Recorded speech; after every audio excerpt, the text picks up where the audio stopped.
दिल्ली की बात हम चूँकि आपको पहले भी बोल चुके हैं कि जब हम पार्लियामेंट के मेंबर हैं, वहाँ भारत सरकार के मंत्री हैं, तो बहुत नज़दीक से दिल्ली को हम देख रहे हैं। दिल्ली के आम लोग,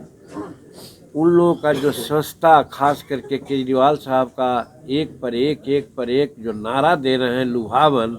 लेकिन पिछला नारा का याद दिलाना नहीं है। अभी नारा दे रहे हैं कि ये करेंगे वो करेंगे, लेकिन पिछला उन्होंने जो कहा था उसको एक भी पूर्ति नहीं किया है। तो वहाँ की जनता इसको मजाक समझ रही है, इसलिए वहाँ एनडीए की सरकार बनेगी, काफ़ी बहुमत से वहाँ की सरकार बनेगी, और केजरीवाल प्लस अन्य लोग हैं उनको लोग दरकिनार करेंगे। ऐसी तरह के हैं कांग्रेस और आप एक होकर के लड़ता तो एक बात भी थी, दोनों अलग अलग हो गए हैं, तो आप समझ सकते हैं ऐसे वो चिताने पड़ गए हैं, और बीच में एनडीए की सरकार, एनडीए के लोग एक होकर के वहाँ चुनाव लड़ रहे हैं, सब जीतेंगे। सर, मोदी जी कह रहे हैं कि हमने अपने लिए शीश महल नहीं बनवाया कभी,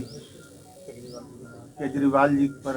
तंज कस रहे अब हैं। किस पर कर रहे हैं ये तो ऐसा व्यंग्यात्मक बात है, तो भाई हम व्यंग में तो नहीं जाना चाहते हैं, लेकिन इतना तो जरूर हम कहेंगे कि मोदी जी के लिए समूचा भारत की जनता परिवार है, और भारत की जनता गरीब जिसको बेसहारा है, जिसको मकान नहीं बना उसको बना रहे हैं, अपना तो कुछ नहीं बनाए, और अन्य लोग शीश महल बना लेते हैं तो वो समझे, और शीश महल बनाने वाले जनता के सामने आके कहते हैं कि हम आपकी भलाई बात करेंगे, तो उनको कम से कम अंतर चेतना जगना चाहिए कि कम से कम ऐसा गलत काम न करें। महाबोधि मंदिर कॉरिडोर और विष्णुपद कॉरिडोर को लेकर क्या कहना है? सारा कार्रवाई चल रही है, सारा कार्रवाई महाबोधि गया है, और विष्णुपद और बोध गया कॉरिडोर का निर्माण के लिए सर्वे वगैरह हो गया है, टेंडर फेंडर की कार्रवाई चल रही है। और आपको इतना मैं बता दूं कि कौन काम है, कहाँ से,